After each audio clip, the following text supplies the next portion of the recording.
El tema de los pagarés de consumo tiene indudable interés en el ordenamiento argentino y fundamentalmente en la jurisprudencia. El pagaré de consumo hace la aplicación de la Ley de Defensa del Consumidor a los títulos cambiarios como la letra de cambio, el pagaré o el cheque. Esto es, cuando el pagaré se utiliza como un mecanismo conexo para financiar algunas cuestiones vinculadas con operaciones de consumo o de créditos para el consumo. Básicamente, el consumidor tiene tutela constitucional, eso lo dice el artículo 42, debe tener un trato digno, artículo 8 bis, debe ser tratado de manera igualitaria y tiene que tener suficiente acceso a la información y a otras cuestiones que están expresamente reguladas en la Ley de Defensa del Consumidor. Esto no significa que frente a la Ley de Defensa del Consumidor necesariamente deba prevalecer respecto a cualquier ordenamiento. Hay orden público económico que así lo establece. Entonces, cuando se produce la ejecución de un pagaré que tuvo como finalidad o que se libró en función de algún financiamiento de una operación financiera para el consumo o alguna operación de crédito para el consumo, aparecen dos ordenamientos, lo que permite indagar la causa de la operación, esto es los motivos o la relación subyacente que originó el libramiento del pagaré, y la abstracción cambiaria que impide acceder a esa situación.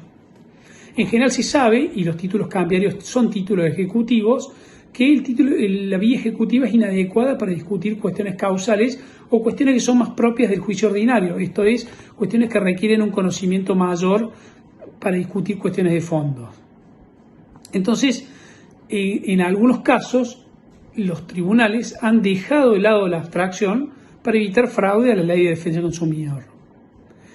En esta situación aparece el artículo 36 de la Ley de Defensa del Consumidor, que impone no solamente la competencia del juez del domicilio del consumidor, cosa que no ocurre en la ley cambiaria, que se establece el lugar de cumplimiento, sino también, establecidas estas operaciones, el cumplimiento de algunos requisitos establecidos en la ley. Básicamente tiene que describirse el bien o servicio para la compra o contratación a utilizar, el precio de contado de esa utilización, los importes a desembolsar y el monto financiado, las tasas de interés efectiva anual, los gastos administrativos, la cantidad, la periodicidad y un montón de situaciones que están. Muchas veces las entidades financieras o los que proveen bienes de consumo libran pagarés junto con las operaciones financieras para evitar este control a la hora de liquidar la deuda. Tienen un pagaré en donde no se discute cuál es la tasa de interés, no se discute el cumplimiento, ni siquiera tiene que rendirse cuentas. Entonces se ahorran explicaciones y, por supuesto, implica una agilidad a la hora de la ejecución del crédito. Pero en algún punto también rompe la carga de la prueba porque le impone al ejecutado, al consumidor, probar la transgresión de estos límites y algunas otras cuestiones. Entonces, en este punto es entender cómo debe interpretarse un título cambiario pagaré, abstracto y con todos los requisitos que establecen, a la luz de defensa del consumidor. La jurisprudencia se ha ocupado de esta cuestión y se ha ocupado en un plenario autoconvocado en el cual básicamente dijo que del libramiento de ciertos pagarés en función de los contextos se puede inferir la aplicación de la Ley de Defensa del Consumidor. Esto es un pagaré librado por un banco o por alguna empresa que financia electrodomésticos, se presume que es un pagaré de consumo.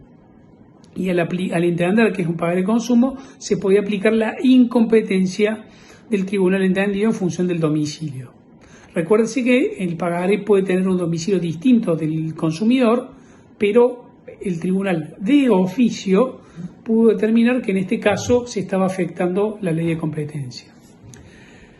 La Corte Suprema de Justicia de la Nación se pronunció primeramente sobre el tema y dio un respaldo a la abstracción diciendo que en algún punto no podía ingresar en la cuestión. No lo hizo de manera concreta, sino lo hizo resolviendo alguna cuestión conexa, pero finalmente lo decidió.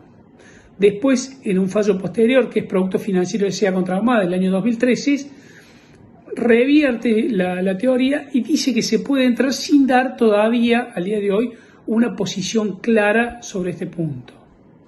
La Cámara de Azul, también en un fallo plenario del 2017, prevalece el principio protector del consumidor respecto a los temas cambiarios. En materia de Córdoba hay jurisprudencia dividida sobre el tema. Entonces, algún fallo, como por ejemplo el fallo de la Cámara Cuarta, el fallo SETI, dijo que había que declarar la nulidad del pagaré por no haber cumplido con la norma de defensa del consumidor. A pesar de que en ese caso, en SETI, el demandado no había puesto ni excepciones ni había comparecido siquiera en el proceso. Entonces, los argumentos que tiene SETI para proteger es el régimen intuitivo del consumidor, el derecho cambiario diría que es anacrónico y desconoce la verdadera función del instrumento, la relación de consumo no puede ser ajena a la de un proceso ejecutivo, en realidad una interpretación judicial no puede ser fugitiva de la realidad, el consumidor es un grupo vulnerable, la tutela de información, la prueba de relación de consumo deriva de ciertas inferencias y en algún punto ratifica la posibilidad de discutir cuestiones causales y aplicar el artículo 36 a las relaciones de consumo. Pero eso no es el criterio mayoritario en Córdoba. En el año 2015, la Cámara Segunda, en el caso banco hipotecario, declaró, si bien en primera instancia se había declarado nulo el pagaré, la Cámara admite el recurso y dice que la nulidad no podía ser declarada de oficio. O sea que en ese caso no se había presentado el demandado y el juez no podía, a pesar de ser una norma de orden pública, la defensa del consumidor, y el orden público implica aplicación de oficio, no debía aplicarse de oficio en este caso. La Cámara Sexta, en un fallo del 2017, también declaró de oficio la nulidad. Había un juez que había declarado de oficio la nulidad del pagaré y la Cámara confirmó la sentencia apelada siguiendo un poco el criterio de SETI. En algún punto lo importante a tener en cuenta no es simplemente la afectación o no del régimen de consumo, sino fundamentalmente cuáles son los temas que se tienen en cuenta, a quién debo tutelar a la hora de aplicar estas cuestiones. Si la deuda existe, si los documentos que se pueden haber acompañados hacen presumir que no hay una afectación del derecho consumidor y el consumidor se podría haber beneficiado de una situación de una deuda que existe, claramente, podría continuarse la ejecución combinando o correspondiendo la afectación de estos principios cambiarios.